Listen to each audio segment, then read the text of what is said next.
What a great turnout. Thank you guys for coming out. It's great to be back in Perry, Georgia. Great to be in Middle Georgia. It's great to be in the state of Georgia. Let's give it up for our junior United States Senator, David Perdue. He's doing a great job up in Washington, D.C. And let me just tell you this. David and Bonnie Perdue are out there working hard for us every single day. I will be doing the same in 2020 when we re-elect him to the United States Senate along with our president.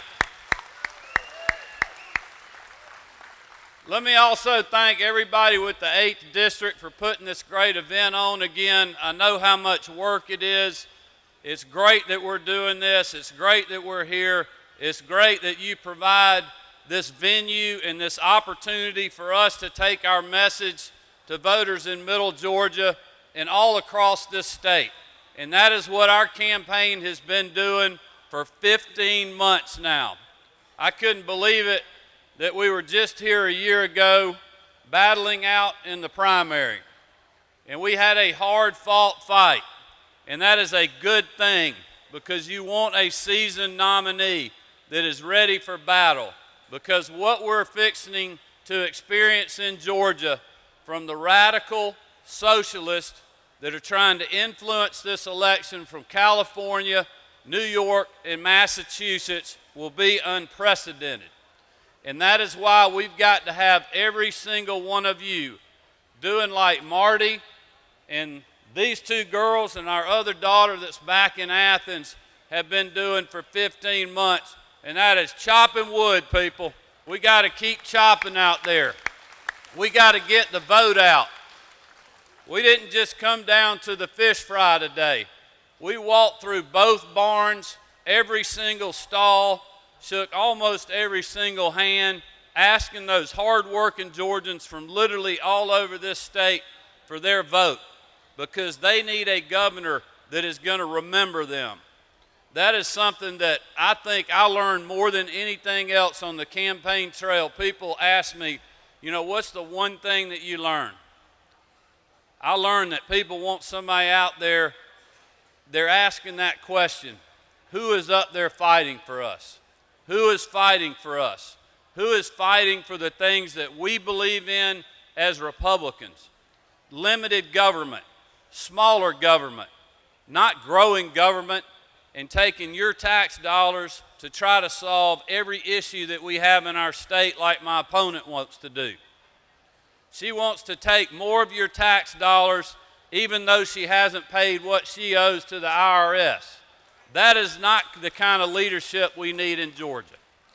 We also need a governor that is going to have a vibrant private sector economy, building off of what Governor Sonny Perdue and Nathan Deal have built over the last 16 years, believe it or not.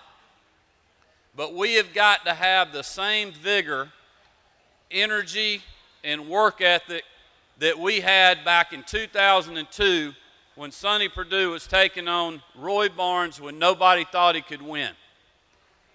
We're in the situation now where everybody assumes, or a lot of people do, that there's no way a Democrat can win in Georgia.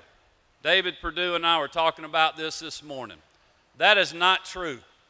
There's a way Democrats can win if we stay home, if we don't work, if we don't sweat, work, call, go door to door every single day the rest of this campaign, because we cannot have what happened in 2008, where a lot of conservatives and a lot of Republicans stayed home, and we ended up with a disaster and Barack Obama as president. We need to talk about the message and the change that's happening in Washington with our president and the leadership of David Perdue. Cutting tax rates, putting more money in hard-working Georgians' pockets.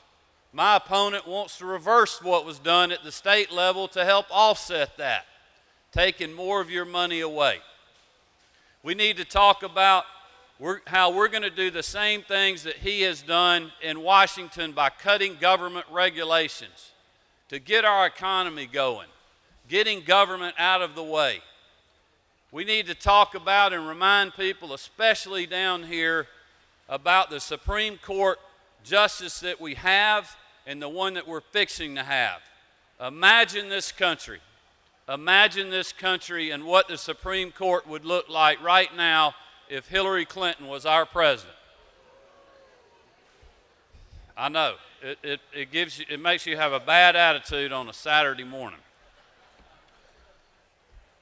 But in closing, let me have you think about this.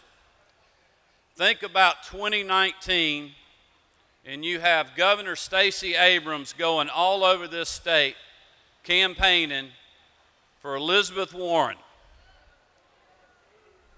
Cory Booker,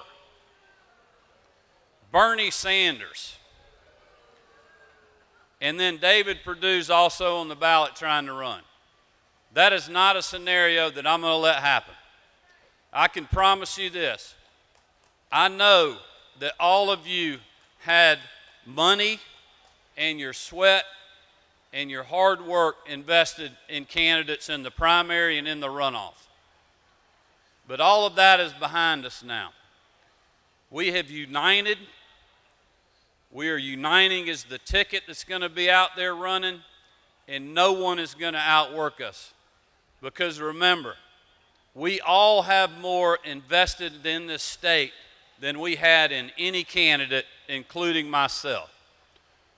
Another thing that David and Sonny and I talked about this morning, that this race is a lot bigger than Brian Kemp.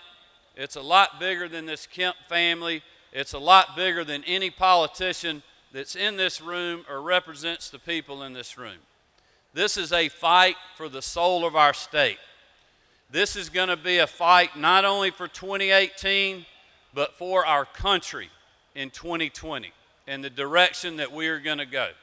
Whether we stay on that path of prosperity, individual responsibility, the freedoms of liberty and religion and life that we believe in, or are we going to return and go the way of California? That is what is at stake. So please join us, work with us. I promise you no one will work harder than myself and these ladies behind me. God bless you all, and thank you for being here today.